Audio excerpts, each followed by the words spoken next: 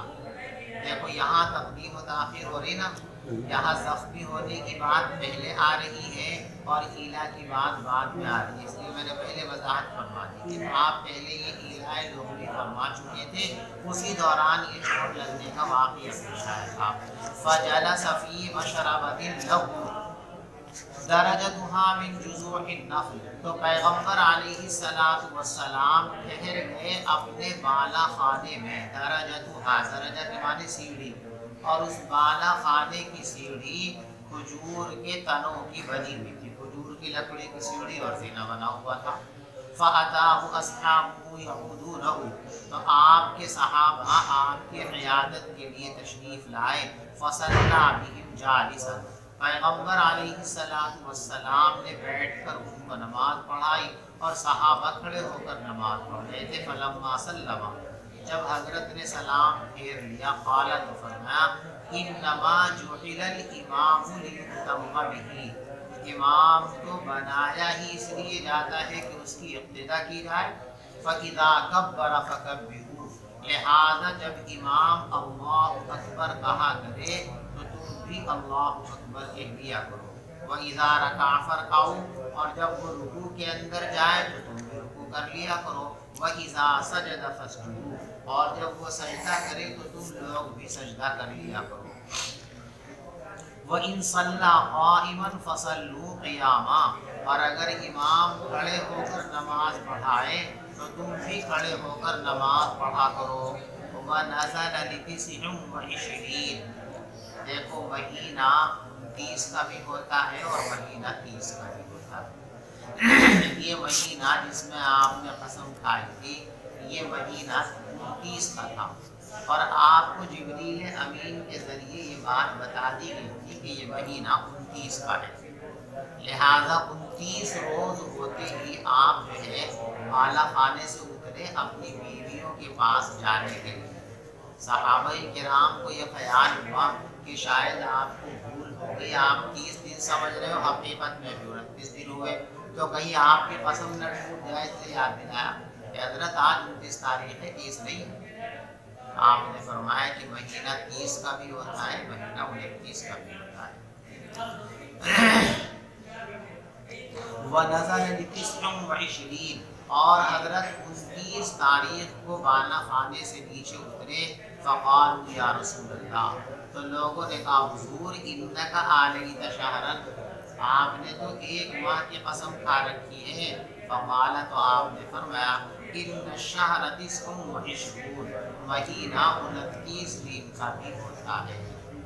باب، یہاں اختصار ہے، جب آپ اترے تو آپ نے ازواج مطہرات کو جا کر آیت تخیر سنائی، ان کنتن تردن الحیات الدنیا وزینتہا فتعالین امتعکن واسرحکن سراحا جمیلا، وإن كنتن تردن اللہ ورسولہ والدار الآخرہ فإن اللہ أعد للمحسنات منکن أجرا عظیما۔ کہ دنیا چاہیے تو میں طلاق دے دیتا ہوں، اور اگر آخرت چاہیے تو اسی تنگی اور خوشی کے اندر برداشت کرو۔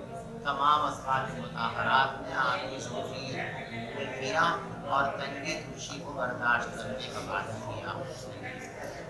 باب اذا اصاب ثوب المصلي امراته اذا سجد،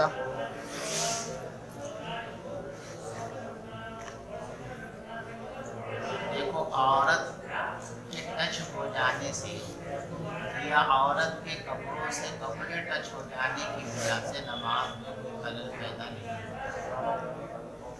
حتیٰ کہ عورت اگر حائضہ بھی ہو اور اس کا شوہر اس کے قریب نماز پڑھے تو اپنی نماز میں کوئی خرابی خلل پیدا نہیں ہوتا، بس یہ مسئلہ بتانا ہے۔ اذا اصاب ثوب المصلی امرأته اذا سجدا، جب نمازی کا کپڑا سجدہ کرتے ہوئے اس کی بیوی کے بدن سے مل جائے تو کیا ہوگا؟ نماز میں اس پر صحیح ہوگی۔ وبه قال حدثنا مسدد عن خالد قال حدثنا سليمان الشيباني عن عبد الله بن شداد عن ميمونة قالت كان رسول الله صلى الله عليه وسلم يصلي وأنا حذاؤه وأنا حائز وربما أصابني ثوبه إذا سجد، قالت وكان يصلي على الحمرة۔ حضور پاک حضرت میمونہ فرماتی ہیں کہ رسول پاک صلی اللہ علیہ وسلم نماز پڑھتے رہتے تھے، وَأَنَا حِذَاؤُهُ، اور میں آپ کے برابر میں ہوتی تھی اور میں حیض کی حالت میں ہوتی تھی، وَرُبَمَا أَصَابَنِي ثَوْبُهُ إِذَا سَجَدَ، اور کبھی کبھی سجدہ کرتے وقت آپ کا کپڑا میرے بدن پر آ کر گر جاتا تھا۔ قالت، اور فرماتی وَكَانَ يُصَلِّي عَلَى الْحُمْرَةِ، حضور پاک صلی اللہ علیہ وسلم خمرہ پر، خمرہ کہتے چھوٹی چٹائی کو، چھوٹے مسلح کو، چھوٹے مسلح پر نماز پڑھا کرتے تھے۔ باب الصلاة على الحصير، وصلى جابر بن عبد الله وأبو سعيد في السفينة قائما، وقال الحسن يصلي قائما ما لم يشق على أصحابك تدور يدور معها وإلا فقائدا۔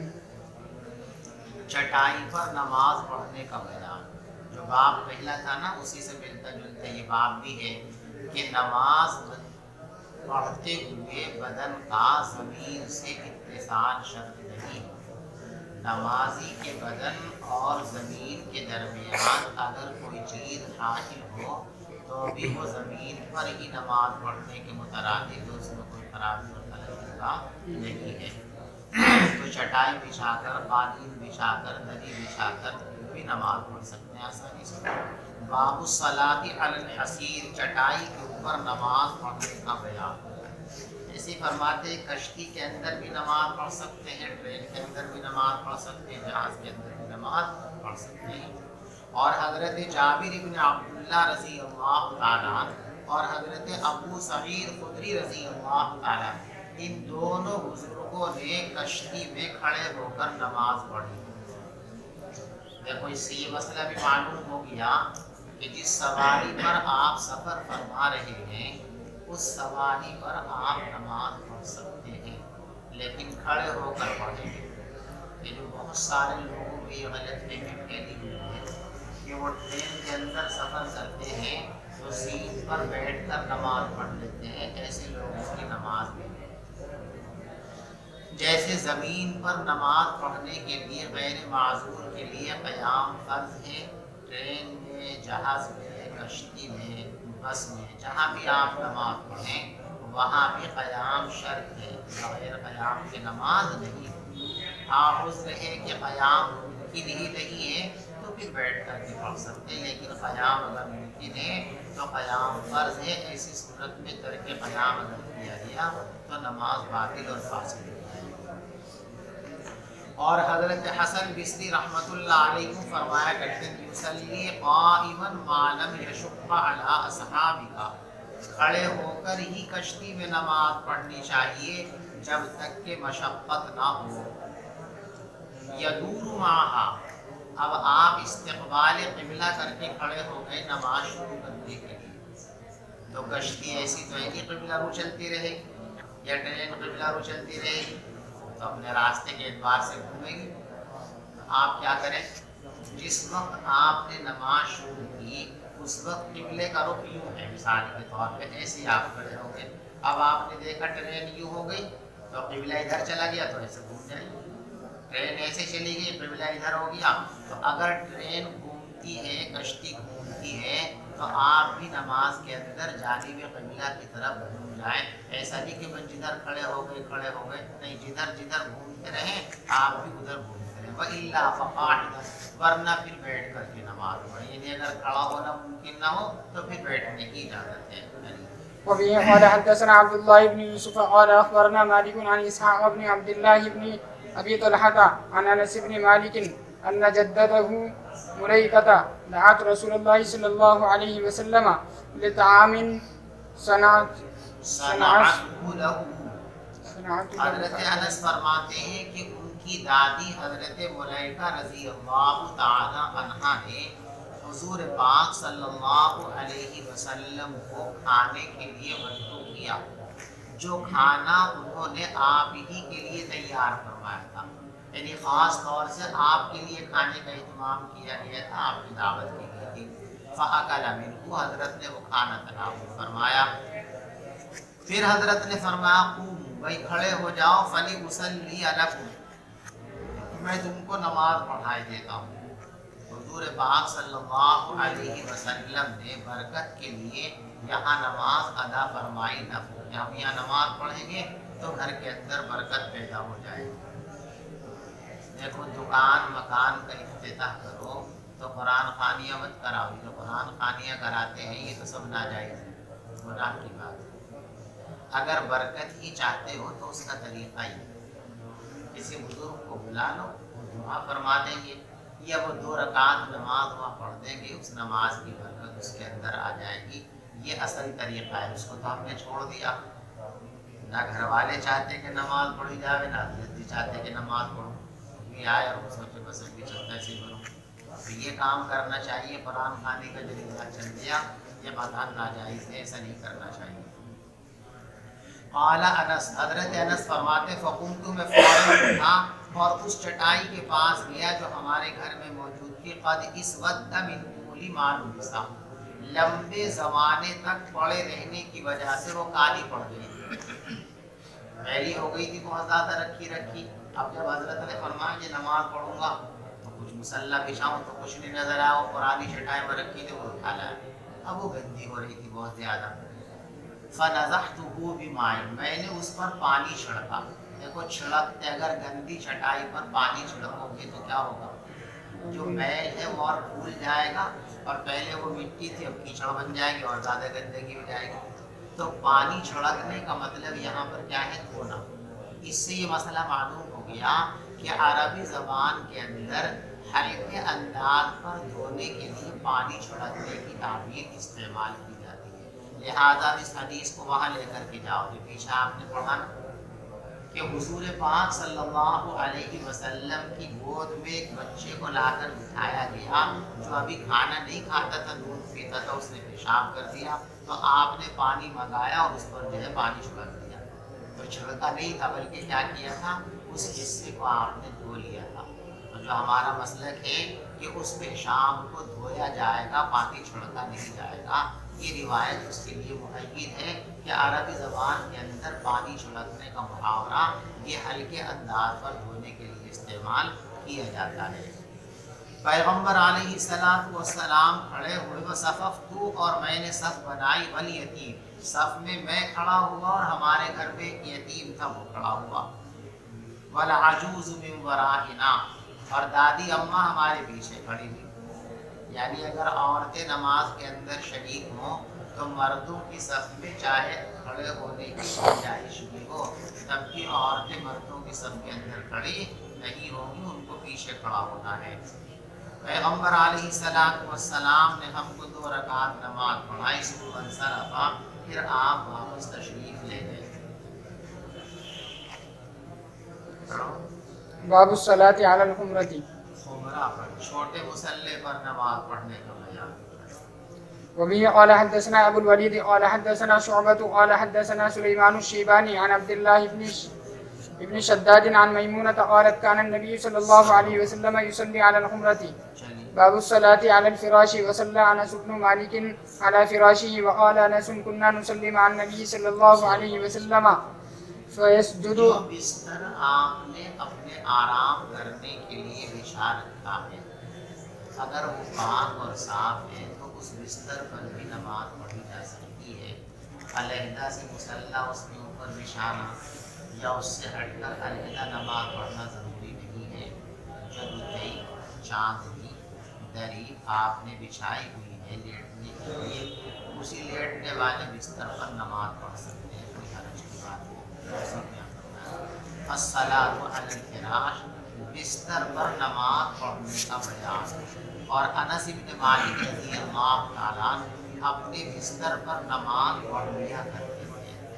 اور حضرت انس کو بھی فرماتے ہیں کہ ہم لوگ حضور پاک صلی اللہ علیہ وسلم کے ساتھ نماز پڑھتے تھے فَيَسْجُدُ أَحَدُنَا عَلَىٰ ثَوْبِهِ، تو ہم میں سے بعض لوگ اپنے کپڑے کے اوپر سجدہ کیا کرتے تھے۔ بہت گرم علاقہ تھا نا، تپش رہتی تھی، زمین پھوٹی رہتی، اور یہ خالی چادریں وادریں بچھانے کا ماحول نہیں تھا، تنگی زمین تو پھوٹتی ہوئی زمین پہ ایسے سجدے کے لیے پیشانی ٹیکنا بڑا مشکل ہوتا ہے۔ تو وہ جو کرتے کی جگہ چادر پہنے ہوئے ہوتے تھے نا لوگ، جب سجدے میں جاتے تھے تو اس طریقے سے ذرا سا وہ چادر کا پلو ایسے کر لیا اور اس پہ اس طریقے سے پیشانی ٹیک دیا کرتے تھے تاکہ وہ شدت کم ہو جائے گرمی کو۔ اس سے استدلال ہے کہ جب اس کپڑے پر سجدہ ہو سکتا ہے تو چٹائی پر بھی ہو سکتا ہے اور بستر پر بھی ہو سکتا ہے۔ وبه قال حدثنا إسماعيل قال حدثني مالك عن أبي النضر مولى عمر بن عبيد الله عن أبي سلمة بن عبد الرحمن عن عائشة رضي الله عنها زوج النبي صلى الله عليه وسلم أنها قالت كنت أنام بين يدي رسول الله صلى الله عليه وسلم ورجلاي في قبلته فإذا سجد غمزني فقبضت رجلي وإذا قام بسطتهما قالت والبيوت يومئذ ليس فيها مصابيح۔ حضرت عائشہ صدیقہ رضی اللہ تعالیٰ عنہ فرماتی ہیں کہ وہ حضور پاک صلی اللہ علیہ وسلم کے سامنے سوتی رہتی تھی اور ان کے دونوں پاؤں حضرت کے قبلے کی جانب ہوتے تھے، یعنی جہاں آپ نماز پڑھتے تھے یہ بستر بچھا ہوا ہے، ٹھیک ہے، اب مان لیجیے قبلہ یہ اس طرف ہے، بستر ایسے سونے کا مسنون طریقہ کیا ہے کہ آپ جب داہنی کروٹ پر لیٹیں تو قبلے کی طرف آپ کا سینہ اور چہرہ ہونا چاہیے۔ اب آپ یوں سمجھیے کہ آپ کا بستر یوں بچھا ہوا ہے، ٹھیک ہے، اب آپ نماز پڑھیں گے تو کدھر چہرہ ہوگا؟ ادھر، یہاں آپ نماز پڑھ رہے ہیں، حضرت عائشہ ایسے لیٹی ہوئی، اب یہاں آپ نماز پڑھ رہے ہیں، حضرت عائشہ کے پاؤں یہاں تک آ جاتے ہیں جہاں آپ کو سجدہ کرنا ہوتا ہے۔ تو اب جب آپ سجدے میں جاتے ہیں تو ہاتھ سے اشارہ کر دیتے ہیں، عائشہ کے پیر ہلاتے ہیں، وہ پیروں کو ایسے سمجھتے ہیں۔ آپ نے سجدہ کر لیا، اب سجدہ کر کے آپ اٹھ گئے، حضرت عائشہ کا اندازہ ہو گیا کہ سجدے سے فارغ ہو گئے، اب سکتے پیر سمیٹے رکھیں گی، پھر دوسری رکعت کا سجدہ ہے، پھر حضرت اشارہ فرماتے تھے، پیروں کو سپوڑ لیا کرتی تھی، اس طریقے سے نماز ہوتی رہتی تھی، اسی کو فرمایا۔ تو اب آپ بستر پر سجدہ فرما رہے، بستر پر کھڑے ہو کے نماز پڑھ رہے نا، مسئلہ معلوم ہو گیا کہ بستر پر نماز پڑھی جا سکتی ہے، اور ان کے پاؤں حضرت کی جانب قبلہ میں ہوتے تھے۔ فَإِذَا سَجَدَ، جب حضرت سجدہ فرماتے، غَمَزَنِي، تو مجھے اشارہ فرما دیا کرتے تھے، فَقَبَضْتُ رِجْلَيَّ، میں اپنے پیروں کو سکوڑ لیا کرتے تھے، وَإِذَا قَامَ، اور جب آپ کھڑے ہو جاتے تھے، بَسَطْتُهُمَا، تو میں اپنے پیر پھیلا دیا کرتی تھی۔ اب دیکھو کسی کے ذہن میں خیال پیدا ہو سکتا تھا کہ حضرت عائشہ کو اتنا بھی احساس نہیں تھا کہ نماز کا خیال فرمائے، جب پتہ ہے کہ حضرت نماز پڑھ رہے ہیں تو پیر وہیں کو پھیلا رہی ہیں کہ بار بار آپ کو اشارہ کرنا پڑے، ادھر کو پھیلا لیں ادھر کو پھیلا لیں۔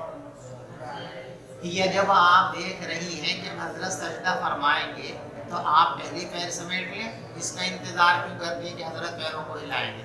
اس کا جواب دیں کہ یہ ساری چیزیں اجالے میں تو نظر آئیں گی، میرے پیر کون سی سمت پہ جا رہے ہیں اور کب سجدہ فرمائیں گے، اجالا ہو تبھی تو پتہ چلے گا۔ لائٹ بلب جلانے کا رواج اس زمانے میں نہیں تھا، اندھیرا رہتا تھا رات کو، بالکل جب سوتے تھے تو چراغ کھول کر کے سویا کرتے تھے۔ حضور کی تعلیم بھی کہ جب تم رات کو سویا کرو، مشکات میں پچھلے سال آپ نے روایتیں پڑھی نا کہ جب سویا کرو تو چراغ کھول کر کے سویا کرو، تو چراغ جلتے رہتے، بالکل اندھیرا ہوتا تھا، اندھیرے میں پتہ نہیں چلتا تھا، اس لیے ایسا ہوتا تھا۔ وکانت، اور فرماتی ہے، والبیوت یومئذ لیس فیہا مصابیح، اس زمانے میں گھروں میں رات کو چراغ نہیں جلا کرتے تھے۔ وبه قال حدثنا يحيى بن بكير قال حدثنا الليث عن عقيل عن ابن شهاب قال أخبرني عروة أن عائشة أخبرته أن رسول الله صلى الله عليه وسلم كان يصلي بينه وبين القبلة على فراش أهله اعتراض الجنازہ. حضرت عائشہ فرماتی ہے کہ حضور پاک صلی اللہ علیہ وسلم نماز پڑھتے رہتے تھے اور وہ یعنی عائشہ آپ کے درمیان اور قبلے کے درمیان بستر پر لیٹی رہتی تھی اس طرح جس طرح نمازیوں کے سامنے جنازہ رکھا رہتا ہے.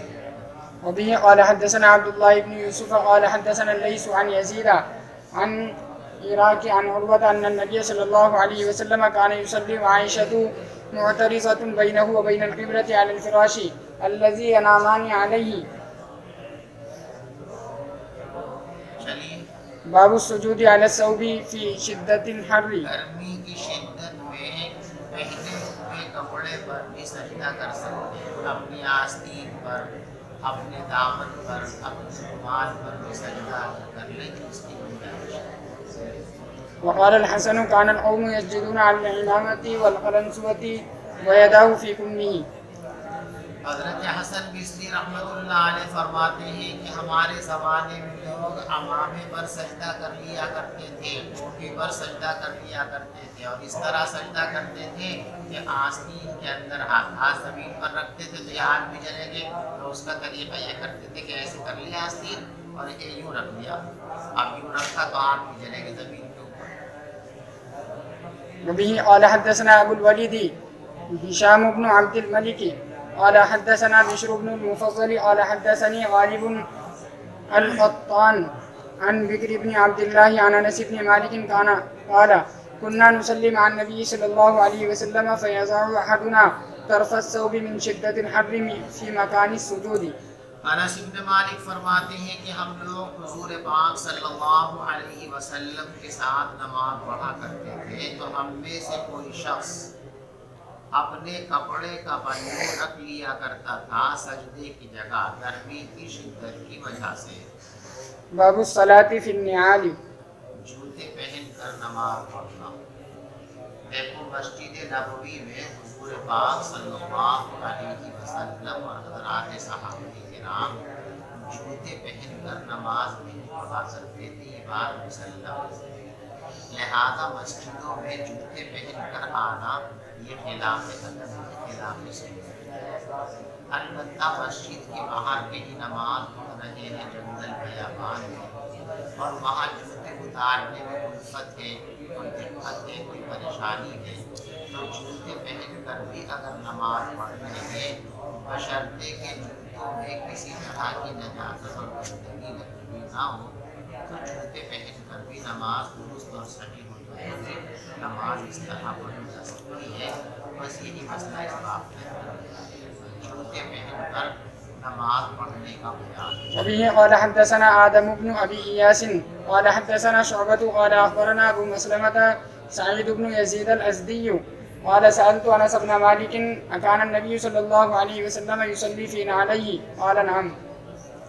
باب الصلاة في الخفاف. موزے پہن کر نماز پڑھنے کا بیان. جب جوتے پہن کے پڑھ سکتے ہیں تو موزے پہن کے بھی پڑھ سکتے ہیں. وبه قال حدثنا آدم قال حدثنا شعبة عن الأعمش قال سمعت إبراهيم يحدث عن حمام بن الحارث قال رأيت جرير بن عبد الله بال ثم توضأ ومسح على خفيه ثم قام فصلى فسئل فقال رأيت النبي صلى الله عليه وسلم صنع مثل هذا. قال إبراهيم فكان يعجبهم لأن جريرا كان من آخر من أسلم.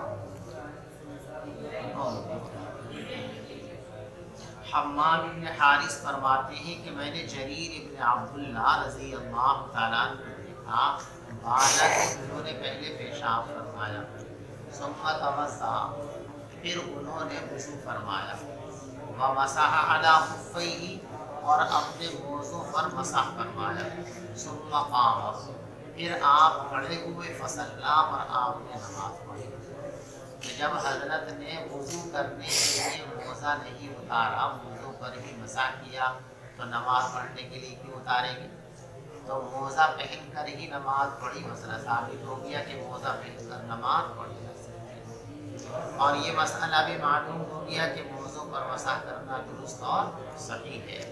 روافض اس کا انکار کرتے ہیں، وہ کہتے ہیں کہ موضوع پر مسح کرنے سے وضو نہیں ہوتا، بلکہ پاؤں پر مسح کرنا ضروری ہے۔ موزہ اتارو، پاؤں کے اوپر مسح کرو، تب وضو ہوگا، نہیں ہو سکتا۔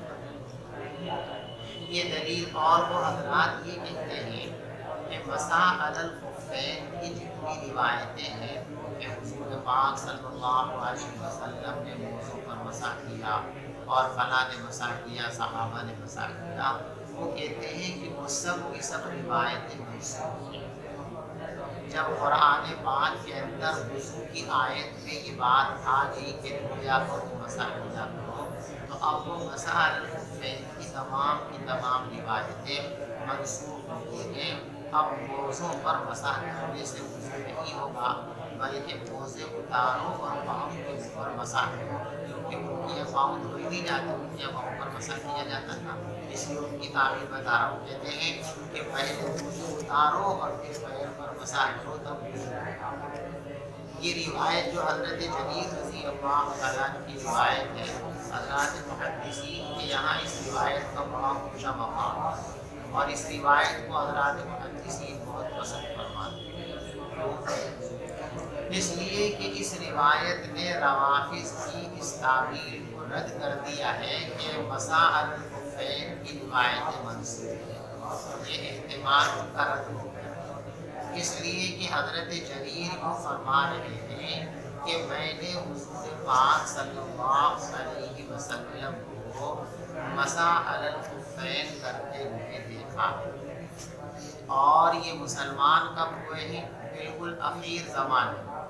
بعض روایتوں میں تو یہ ہے کہ حضور پاک صلی اللہ علیہ وسلم کی وفات سے 50 روز پہلے یہ اسلام کے اندر داخل ہوئے، تو جب بالکل اخیر زمانے میں انہوں نے حضور پاک صلی اللہ علیہ وسلم کو موضوع پر مسح کرتے ہوئے دیکھا ہے، تو اس عمل کے منسوخ ہونے کا سوال پیدا نہیں ہوتا ہے، اسی کو فرماتے ہیں۔